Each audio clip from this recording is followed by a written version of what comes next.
रात के करीब 2 बजे उसे ऐसा लगा जैसे उसका सारा शरीर अकड़ गया हो। 3 लोग एक पुरानी नहर के पास कुछ बात कर रहे हैं। आसमान में बिजली तेज चमक रही है, बारिश रुक रुक के हो रही है। उनमें से एक ने कहा, भाई आज तो बहुत अच्छा हाथ मारा है, इतने सारे कहने, मजा आ गया। हाँ, पर पीछे शायद गांव वाले आ रहे हैं, इन्हें कहीं तो छुपाना होगा, साथ लेके नहीं जा सकते। अभी ये कहीं छुपा देते हैं, 5-10 दिन के बाद जब सब ठंडा पड़ जाएगा तो लेके चले जाएंगे। हाँ, पर छुपाए कहाँ, यहाँ तो बस झाड़ियाँ है, वो भी बहुत सारी, और वो भी बहुत बड़ी बड़ी।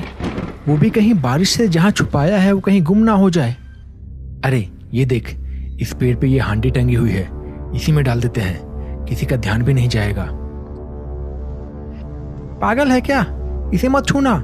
पता नहीं है क्या, ऐसे हांडियों में भूत प्रेत को कैद करके रखा जाता है। ये हांडियां मंत्र से बंधी हुई होती है। तुम लोगों को भी यही जगह मिली। मैं तो निकल रहा हूं यहाँ से, मैं जा रहा हूं। अरे अरे रुक, हर समय क्या बच्चों की तरह रोते रहता है, चुपचाप रह। और ये सही कह रहा है, इसी मटके में छुपा के रखते हैं, लोग डर के मारे इसे खोलेंगे भी नहीं। फिर उन्होंने वो मटका उतारा।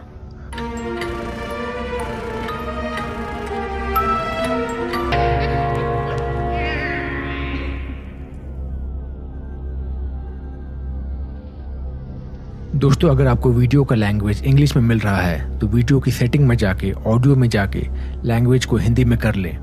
और मैंने देखा है कि अभी तक 80 to 90% लोग बस वीडियो देखते हैं और सब्सक्राइब नहीं करते। कर लो यार, इससे मुझे मोटिवेशन मिलता है और इंस्पिरेशन मिलता है और भी सारे वीडियोस बनाने के लिए। और हाँ, वीडियो पसंद आए तो लाइक करना ना भूलना, और अपना नाम लिखिए और कहाँ से देख रहे हैं वो जरूर लिखिए। तो चलिए अब आगे बढ़ते हैं। उत्तर प्रदेश के बलिया में एक गाँव है कोट। छोटा सा गांव है और लोग बहुत सीधे साधे हैं यहाँ पे। गांव में बहुत कम दुकानें हैं। कुछ सामान लाने के लिए 2-4 किलोमीटर दूर जाना पड़ता है गांव से बाहर। पर गांव में एक दुकान है धीरू काका की। ये अपनी दुकान में लगभग रोजमर्रा की हर जरूरत का सामान रखते हैं, जिससे आसपास के लोगों को छोटी मोटी चीजों के लिए बाहर ना जाना पड़े। मॉनसून आ चुका है, बारिश कभी भी आ जाती है। दिन में तो बंद रहती है, पर शाम होते होते हवाएं तेज चलने लगती है और आसमान बादलों से घिरा आता है। फिर बिजली कड़कने के साथ कभी भी झमाझम बारिश आ जाती है। शाम के 5 बज रहे हैं। राहुल इसी गांव का रहने वाला है।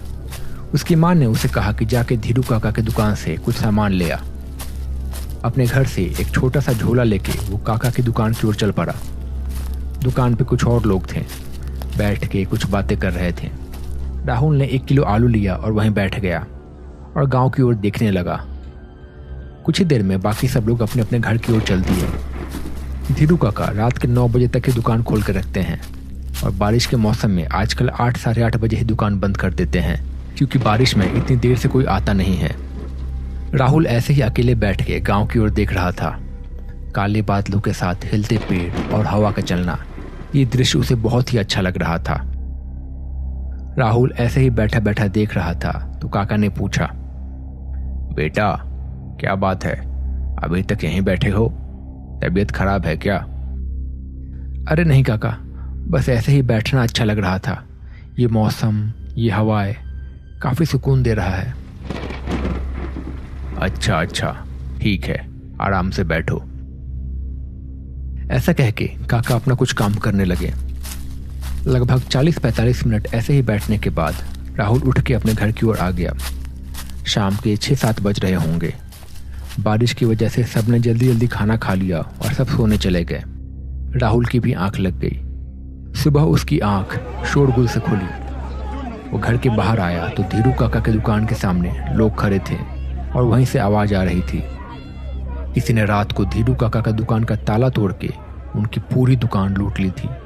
दुकान में अब कुछ भी नहीं बचा था। धीरू काका बड़े मायूस से वहीं खड़े थे, अपनी खाली दुकान की ओर देखे जा रहे थे। उनके साथ के बाकी लोग भी चिंतित थे।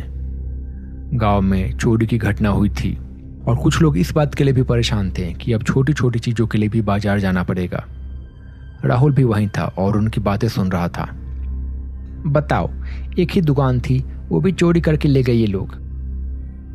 अरे ये लोग लगातार चोरी कर रहे हैं। पास के गांव में भी इन्होंने कुछ दिन चोरी की और अब हमारे यहाँ आ गए हैं। मुझे तो लग रहा है कि हमारे गांव में भी अब हमें सावधान रहना होगा। ये फिर से चोरी करेंगे मुझे लगता है। हाँ, तुम सही कह रहे हो, हमें सावधान रहना होगा। कुछ देर ऐसे ही बात करने के बाद सब अपने अपने घर की ओर चल पड़े। राहुल भी अपने घर आ गया। घर आया तो उसके दादाजी उसका इंतज़ार कर रहे थे। उसके दादाजी गांव के एक पुजारी हैं। उनका मन पूजा पाठ में ही रहता है। गांव के लोग अपने अपने घरों में पूजा करवाने के लिए उन्हें बुलाते हैं। क्या हुआ राहुल, किस बात का शोर है गांव में? दादाजी वो धीरू काका की दुकान किसी ने लूट ली। घोर कलयुग आ गया है। एक ही तो दुकान थी गांव में, वो भी लूट के ले गए। इसके बाद उस दिन कुछ खास नहीं हुआ। धीरे धीरे शाम ढल आई। शाम में फिर से बादल छा गए और बिजली चमकने लगी। हवाएं फिर से तेज चलने लगी। रात के करीब 1 बज रहे होंगे। बहुत जोर से बिजली कड़की।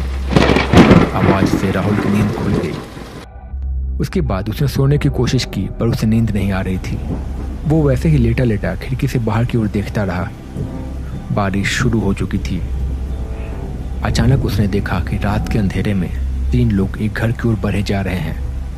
कुछ ही देर में वो लोग एक मकान के पास पहुंचे और चुपके से अंदर चले गए। फिर कुछ ही देर में कुछ सामान लेके वो लोग गांव की नहर की ओर भागने लगे। उनके पीछे पीछे एक बूढ़ा भी लाठी लेके चिल्लाते हुए भागा जा रहा था। जहाँ तक राहुल देख पाया वहाँ तक उसने देखा कि वो लोग नहर की ओर भागे। वहाँ बड़े बड़े पेड़ हैं और बड़ी बड़ी घास है और झाड़ियाँ हैं। गांव के लोग उस रास्ते पे रात को कम ही जाते हैं। उस तरफ लोग टूना टूटका करके फेंक देते हैं और कुछ ऐसी ही चीज़ें छोड़ के आते हैं। बूढ़ा कुछ दूर भागने के बाद चुपचाप अपने घर की ओर लौट आया। राहुल ने ये देखा और उसे समझ में आ गया कि क्या हो रहा था, पर वो कुछ कर नहीं सकता था। ऐसे ही वो लेटे रहा और कुछ ही देर में उसकी आंख लग गई। अगले दिन सुबह हुई। फिर वैसा ही माहौल था। गांव में शोरगुल था। लोग बहुत ज़्यादा सतर्क हो गए थे उस दिन के बाद। फिर आने वाले 1-2 दिनों तक गांव में कोई भी चोरी की घटना नहीं हुई, लेकिन ना ही उन चोरों के बारे में किसी को कुछ भी पता चला। शाम को राहुल अपने घर के पास बैठा था। उसकी माँ ने आके उसे सब्जी लाने के लिए कहा। शाम के 5 बज रहे थे और अब पास का बाजार भी उसके घर से करीब 3 किलोमीटर दूर था। वो अंधेरा होने से पहले ही सब्जी लेके वापस आ जाना चाह रहा था।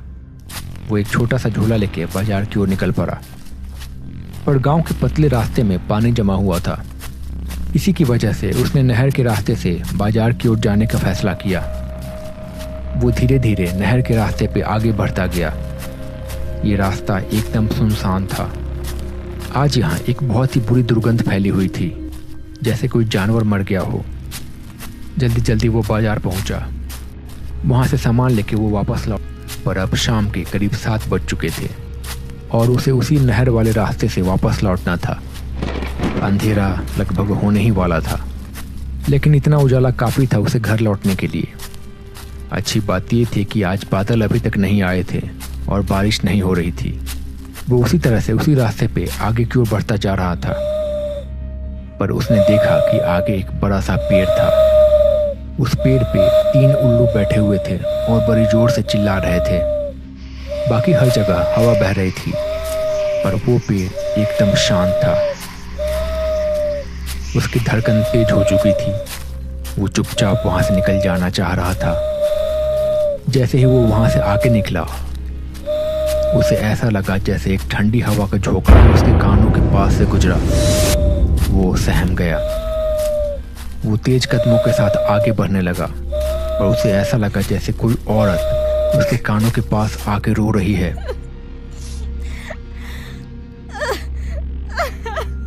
पर उसने इधर उधर देखने के बजाय चुपचाप आगे बढ़ते रहने का फैसला किया।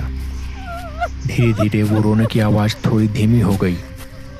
थोड़ा आगे जाने के बाद उसने एक बार पीछे देखने का सोचा। जैसे ही वो पीछे मुड़ा उसके होश उड़ गए। वहां एक अजीब सी औरत खड़ी थी, अकेली पेड़ के पास। राहुल वापस से पीछे मुड़कर चुपचाप जल्दी जल्दी अपने घर आ गया। इस वक्त रात के बस 8 ही बज रहे होंगे। लेकिन ऐसा लग रहा था जैसे 11-12 बज गए हों। उसने जल्दी से घर में सारा सामान रखा और बैठ गया। थोड़ी देर के बाद सबने खाना खा लिया और सोने चले गए। उसने किसी को भी उस घटना के बारे में नहीं बताया, ये सोच के कि लोग उसका मजाक उड़ाएंगे, और शायद यही उसकी सबसे बड़ी गलती थी।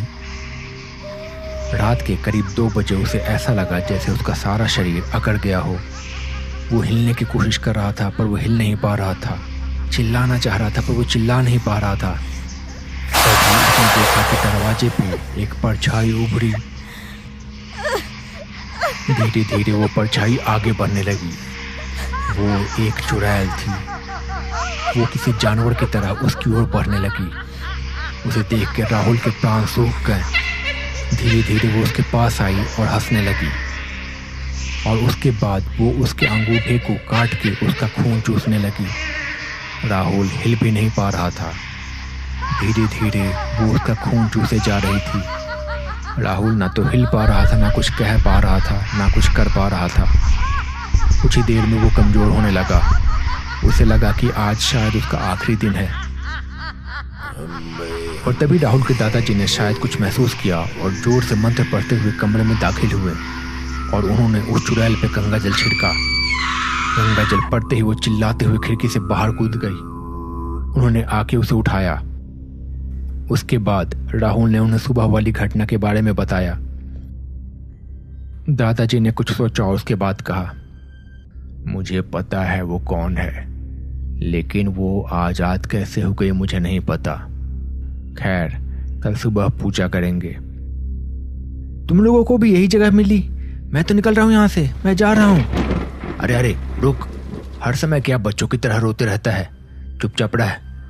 और ये सही कह रहा है, इसी मटके में छुपा के रखते हैं, लोग डर के मारे इसे खोलेंगे भी नहीं।